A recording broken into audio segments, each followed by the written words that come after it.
সমাজ প্রতিষ্ঠান অন্যতম ছাত্র অনুষ্ঠান বাংলাদেশের নতুন বাংলাদেশের ছাত্র অনুষ্ঠান বাংলাদেশের মানুষের সর্বশেষ রাষ্ট্রের ঠিকানা।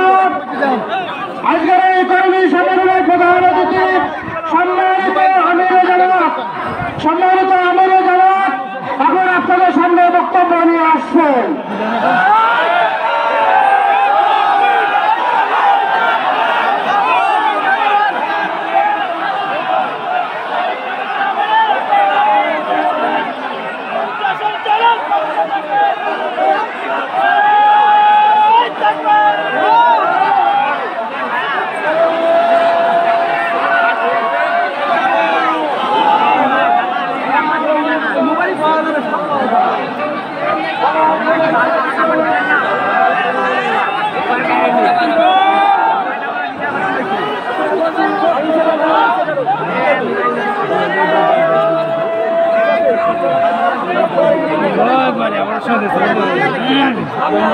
আসসালামু আলাইকুম ওয়া রাহমাতুল্লাহ। ওয়া আলাইকুম আসসালাম ওয়া রাহমাতুল্লাহি ওয়া বারাকাতুহু।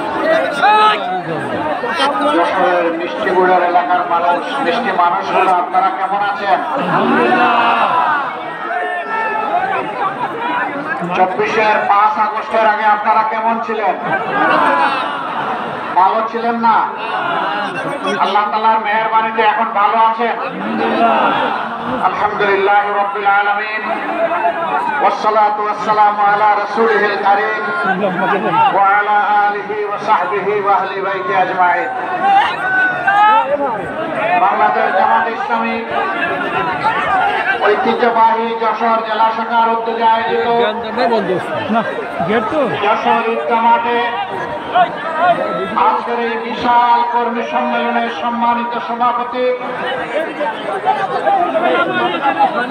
বাংলাদেশ জামাত ইসলামী যশোর জেলা শাখার সম্মানিত আমির জনাব অধ্যাপক গোলাম রসুল, বিশেষ অতিথি বাংলাদেশ জামাত ইসলামীর কেন্দ্রীয় নির্বাহী পরিষদের সম্মানিত সদস্য জনাব মোবারক হোসাইন,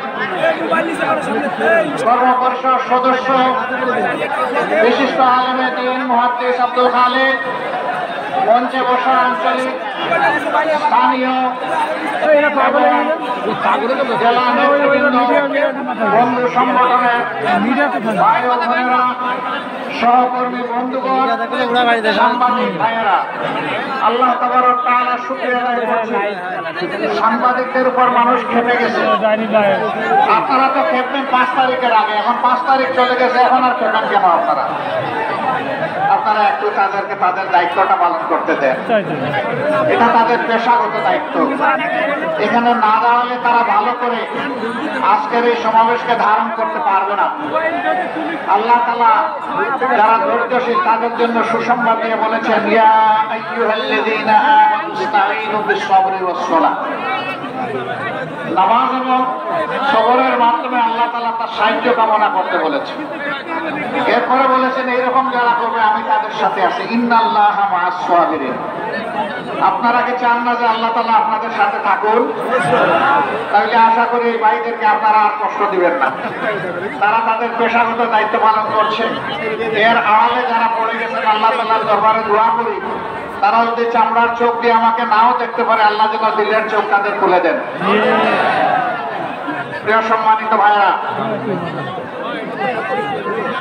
আমি দুঃখ প্রকাশ করছি, এত বড় কর্মী সম্মেলন যশোর জেলার ভাইদের নিয়ে হলো, কিন্তু আমরা আমাদের বোনদেরকে এই ধরনের আয়োজনে আমরা সম্পৃক্ত করতে পারলাম না।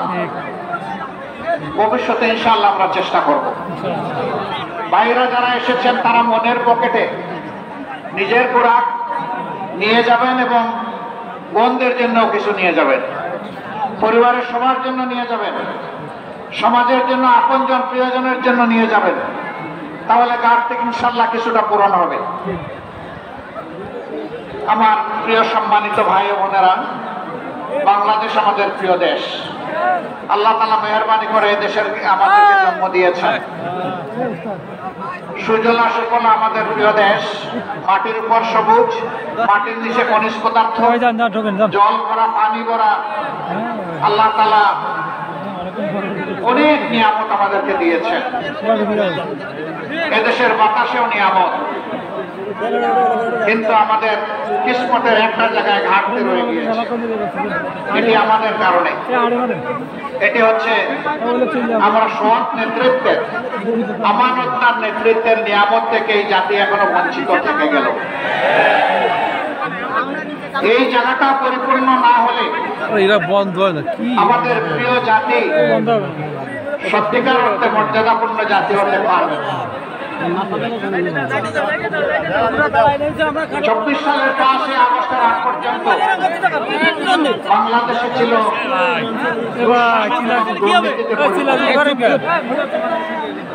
এই দলটি অতীতে যখনই ক্ষমতায় এসে এদেশের মানুষের উপর প্রতিশোধ নিয়েছে। তারা দুঃশাসন এবং দুর্নীতিতে দেশকে ডুবিয়ে দিয়েছে। এবারও তার ব্যতিক্রম হয়নি, বরঞ্চ গায়ের জোরে একটানা 15.5 চিন্তাই করে দেশ শোষণ করার কারণে এবারকার যন্ত্রণাটা, এবারকার জুলুমটা ছিল যে কোনো সময়ের চাইতে অনেক বেশি। আল্লাহ তাআলার দরবারে দোয়া করে, আল্লাহ তো চাইলে যে কাউকে হেদায়েত দিতে পারেন। আমরা তাদের জন্য আল্লাহর দরবারে হেদায়েতের দোয়া করি। নিজেদের জন্য আমরা আল্লাহর দরবারে কামিল হেদায়েত ভিক্ষা চাই। আল্লাহ যেন আমাদেরকে কামিল হেদায়েত নসিব করেন। বাংলাদেশের সমস্ত মানুষকে যেন হেদায়েতের জন্য আল্লাহ কবুল করেন। ভাইরা, তারা কি করেছে নিশ্চয়ই আমি আসার আগে সহকর্মীদের মুখ থেকে আপনারা সব শুনেছেন। আমি ওই কথাগুলো বলে আমার সময় আর নষ্ট করতে চাই না। শুধু আল্লাহর শুকরিয়া এতটুকু আদায় করতে চাই যে কল্পনাও করে নাই বাংলাদেশের মানুষ, বিশ্বের মানুষ, যে এই ধরনের একটি ফ্যাসিবাদী রেজিম, একটা শাসন এই বছরের আগস্টের 5 তারিখ শেষ হয়ে যাবে।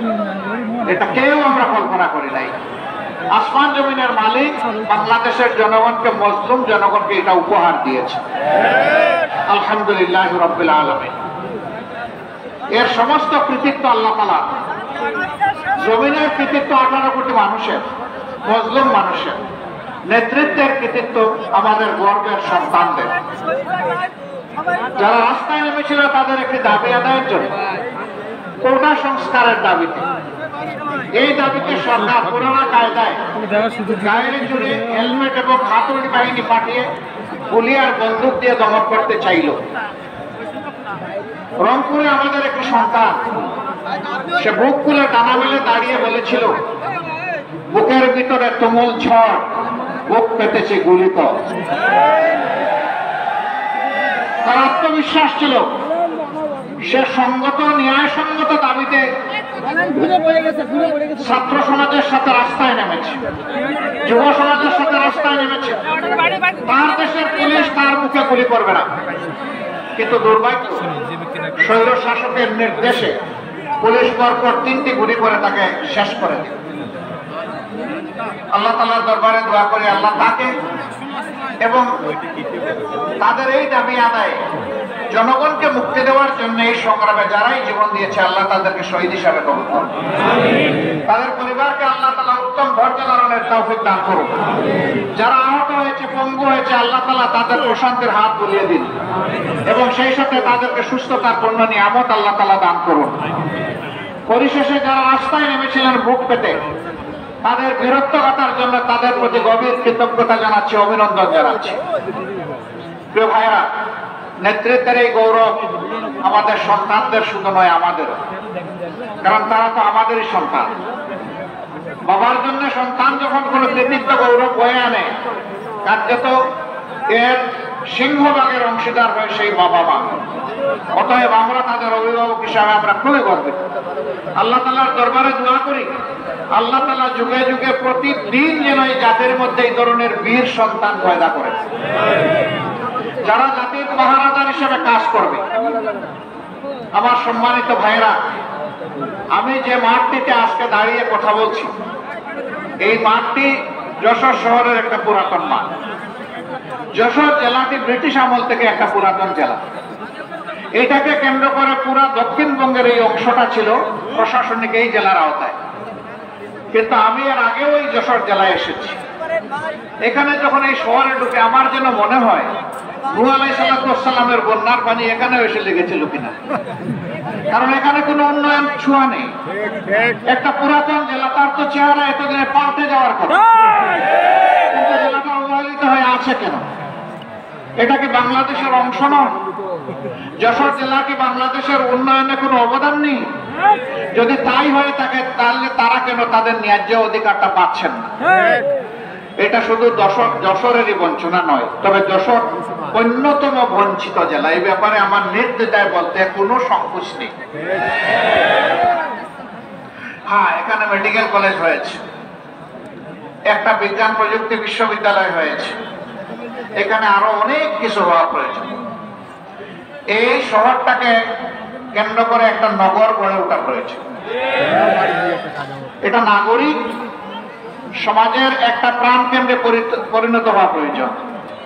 এত বড় শহর, তার মধ্যে ভালো একটা পার্ক নেই, ভালো কোনো জলাধার নেই, খেলার কোনো উন্নত মানের মাঠও নেই। কেন এই বিধ্বস্ত দশা? কেন? কারণ একটাই, মানুষের বিবেক যখন কাজ করে না, মানুষ যখন আল্লাহকে ভয় করে না, তখন ক্ষমতাতে বসার আগে মানুষের পা ধরে চুমু খায়, আর ক্ষমতাতে বসে গেলে মানুষকে ভুলে যায়। তখন নিয়ত করে যে 5 বছর পরে আরেকবার পা ছুঁয়ে নেব, মাঝখানটা মালিক আমি আর তোমরা সবাই ভাড়াটিয়া। এই মানসিকতা না থাকলে বৈষম্য হবে কেন? বাংলাদেশের সকল অঞ্চলে সুষম উন্নয়ন হবে। তবে হ্যাঁ, উন্নয়নের জন্য একটা উন্নত মন লাগে, একটা পরিচ্ছন্ন মানসিকতা লাগে। সারা দেশকে চোখে এবং অন্তরে ধারণ করতে হয়। নিজের জন্মস্থানকে আলাদাভাবে দেখতে হয় না। জন্মস্থানের অধিকার জন্মস্থান পাবে, আমার যে জেলায় বাড়ি হোক। কিন্তু যদি আল্লাহ তাআলা এই দেশ পরিচালনার দায়িত্ব কাউকে দেয়, তাহলে সারা দেশই তার দায়িত্বের আওতাভুক্ত। আল্লাহ তাআলা সারা দেশের প্রতি ইঞ্চি মাটির ব্যাপারে তার কাছে জবাব চাইবে। তুমি এই মাটির ব্যাপারে যত্নশীল ছিলে কিনা? প্রত্যেকটি মানুষ তো নয়, প্রত্যেকটি প্রাণীর ব্যাপারে তাকে জবাব দিতে হবে। মানুষের ব্যাপারে অবশ্যই দিতে হবে। যার অন্তরে আল্লাহর ভয় আছে, যে বিশ্বাস করে এই জীবনের ইনিংস আমার শেষ ইনিংস নয়, আমার আসল ইনিংস হবে আদালতে আখিরাতে, যে দিনকে আল্লাহ তাআলা ইয়ামুত তাগাবুন বলেছেন। এটা হার জিতের দিন। যে হেরে গেল তার ঠিকানা আগুন, যে বেঁচে গেল তার ঠিকানা জান্নাত। এই কথা যারা বিশ্বাস করে যে আমাকে একটা দেব যা ফাইনাল জাজমেন্ট, আল্লাহর মুখোমুখি আমাকে হতে হবে, তার পক্ষে দেশে বৈষম্য করা সম্ভব নয়। তাকে যদি কেউ জিজ্ঞেস করে তোমার বাড়ি কোথায়, তার জবাব হওয়া উচিত সারা বাংলাদেশ আমার বাড়ি। কিন্তু আফসোস, আমরা সেটা দেখছি না। একই অবস্থা কোর্ট কাছারি, অফিস আদালত, ব্যাংক, বিমা সেক্টর, কর্পোরেশন, মিল, ফ্যাক্টরি, ইন্ডাস্ট্রি, খেতে খামারে, সব জায়গায় একই অবস্থা। যেখানেই যার শক্তি আছে সে দুর্বলের উপর তাণ্ডব চালায়, দুর্বলের পকেট কাটে। যে যত বেশি ধনী এবং জ্ঞানী আমাদের সমাজে এইরকম কিছু মানুষ আসে, সে তত বেশি চোর এবং ডাকাত। আমরা যাদেরকে চোর বলে চিনি, এরা কয় টাকা চুরি করে, কতটুকু মাল আমার ঘর থেকে বহন করে নিয়ে যেতে পারবে চুরি করে। ডাকাত বলে যাদেরকে জানি, ওদের ক্যাপাসিটি কতটুকু ডাকাতি করার। কিন্তু রাষ্ট্রের মূল্যবান কলম যাদের হাতে, এক কলমের কোচায় সমস্ত সম্পদ ডাকাতি করা সম্ভব। যুগে যুগে তাই হয়েছে, গেল 15 বছর সবচেয়ে বেশি হয়েছে। সরকার বলেছিল উন্নয়নের রাজপথে বাংলাদেশকে উঠিয়ে দিয়েছে। আমরা এখন মহাসড়কে আছি, আর বাংলাদেশ উন্নয়নের রোল মডেল। এখন চতুর্দিকে হাহাকার। বিভিন্ন মিল ফ্যাক্টরি, ইন্ডাস্ট্রিতে মালিকরা তাদের কর্মচারীদের বেতন দিতে পারে না ঠিক মতো, তাদের ইন্ডাস্ট্রি চালাইতে পারে না। সরকারি ইন্ডাস্ট্রিগুলো তো প্রায় সবগুলো লেঅফ বন্ধ হয়ে পড়ে আছে মুখ থুবড়ে। এখন বাজারি ব্যবসায়ী যারা আছেন, সব ব্যবসায়ী, ব্যবসা তাদের লাটে ওঠার উপক্রম। ব্যাংকগুলো তাদেরকে পুঁজি দিতে পারছে না। কিভাবে দিবে? সমস্ত ব্যাংক ফুকলা করে পেট খালি করে ওরা যে চুরি করে দেশের বাইরে সমস্ত সম্পদ পাচার করে দিয়েছে। টাকা আসবে কোত্থেকে? এখন যে অর্থনীতির চাকা ঘোরানোর জন্য ব্যাংকগুলা যে টাকা দিবে সেই টাকাই তো ব্যাংকের কাছে নাই। কিছুদিন এমনও গিয়েছে ব্যাংকে গিয়ে মানুষ টাকা উঠাইতে পারে নাই, কারণ টাকা নাই, দিবে করতে। আলহামদুলিল্লাহ ইতিমধ্যে বর্তমান অন্তর্বর্তীকালীন সরকার দেশের যে বৈদেশিক মুদ্রার যে রিজার্ভ সেটাকে যেমন বাড়িয়েছে, ব্যাংক সেক্টরকে আস্তে আস্তে সচল করতে যাচ্ছে। কিন্তু জাতির প্রত্যাশা অনেক বেশি। আমরা চাই আরো স্পিডি হোক, আরো গতিশীল হোক অর্থনীতির চাকা। সরকার এই ক্ষেত্রে আরো বেশি দায়িত্বশীল ভূমিকা পালন করুক। বাজারে এখন আগুন, মানুষের পেট করতে হয় এখন আগুন দিয়ে। দ্রব্যমূল্যের অগ্নিমূল্য, আগের সিন্ডিকেট গুলো এখনো সরকার ভাঙতে পারে নাই, তবে ক্ষেত্র বিশেষের সিন্ডিকেট না ভাঙলেও সিন্ডিকেটের হাত বদল হয়েছে।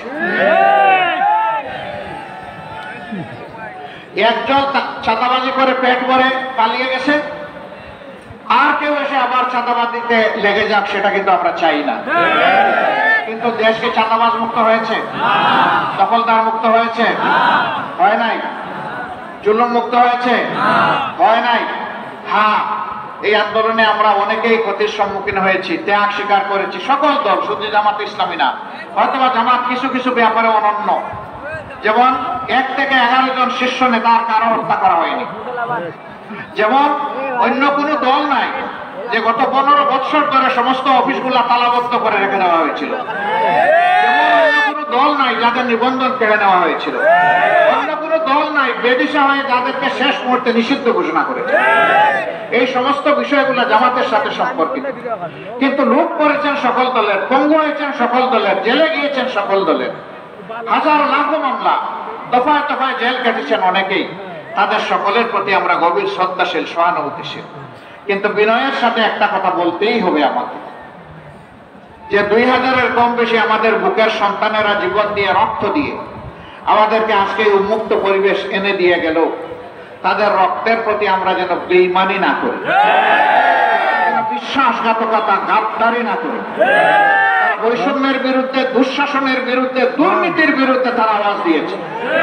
এখন যদি একই কাজ কেউ করে তাহলে নিঃসন্দেহে তারা ঘৃণিত হবে এবং নিন্দিত হবে।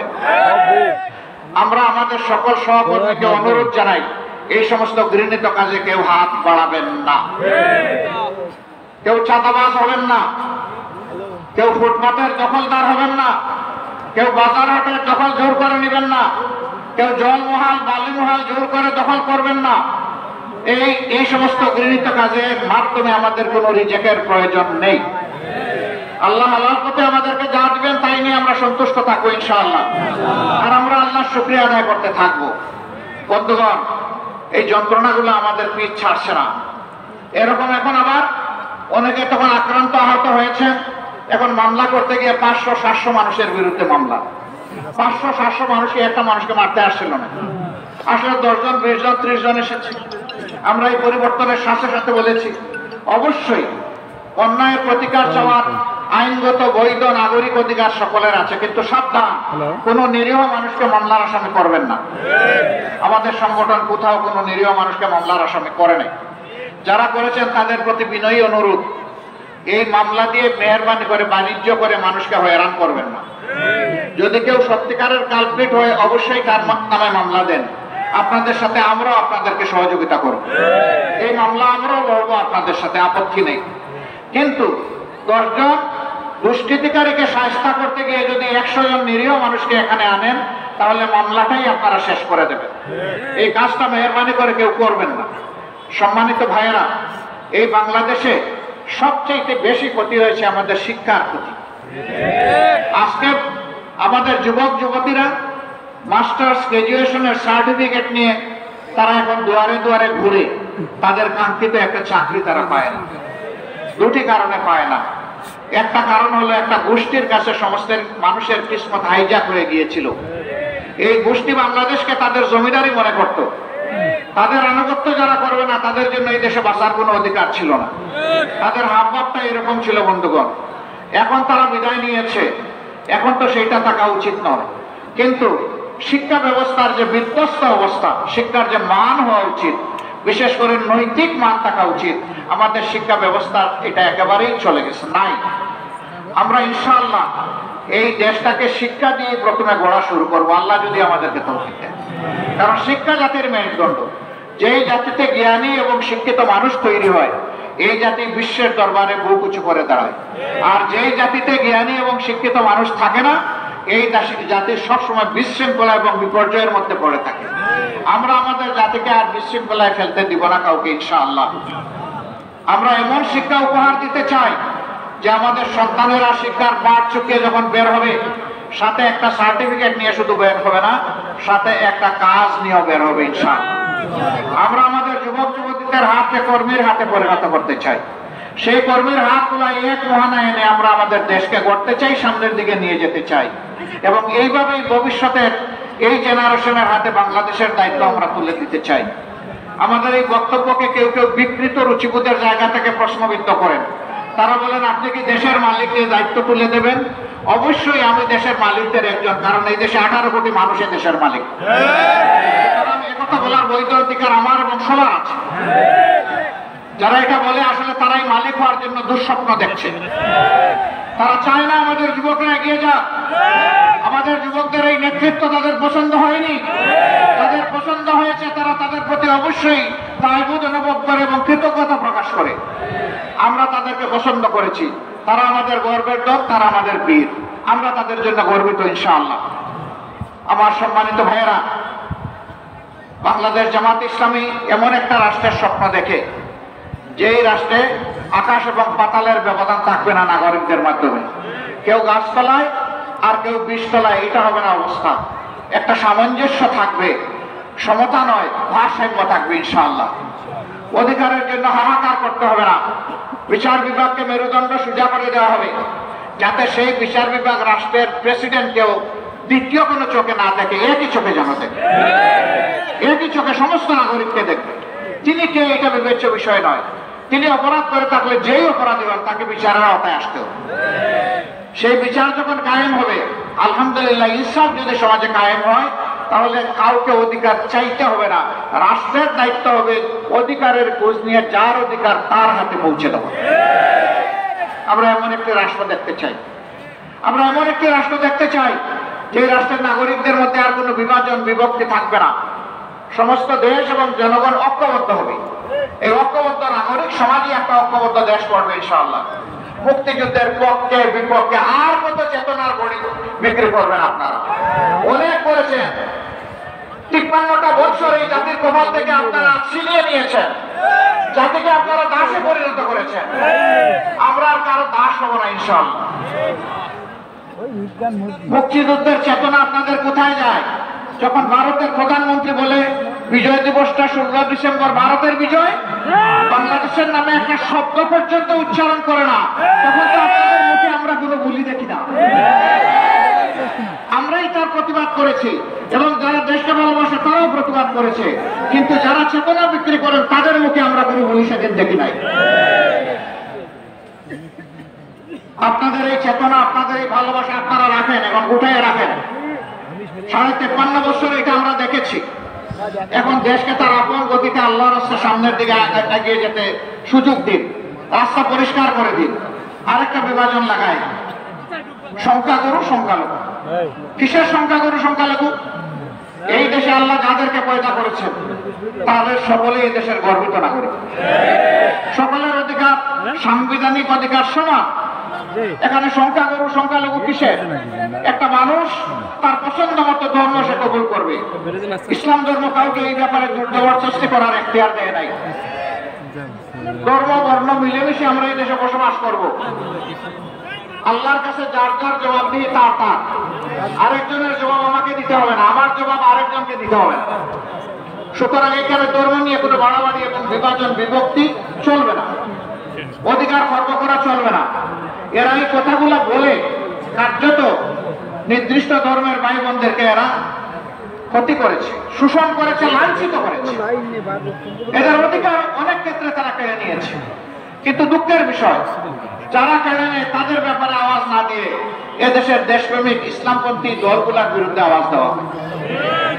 এর কারণে ডাকাতরা আরো দ্বিগুণ উৎসাহ নিয়ে ডাকাতি করে, তাদের ক্ষতি করে। আমি 13 সালে জাতিসংঘের মানবাধিকার কমিশনকে চিঠি লিখেছিলাম, আমাদের বিরুদ্ধে এই সংক্রান্ত যত অভিযোগ করা হয়েছে আমি সেই অভিযোগের বিচার চাই। আমি চাই জাতিসংঘের অধীনে একটা নিউট্রাল ইনকোয়ারি কমিটি করা হোক। সেই ইনকোয়ারি কমিটি বাংলাদেশে আমরা আসলে আমরা সর্বাত্মক সহযোগিতা করব। ওই ইনকোয়ারি কমিটির ইনকোয়ারিতে আমিও যদি দোষী সাব্যস্ত হই, আমি আমার বিচার চাই।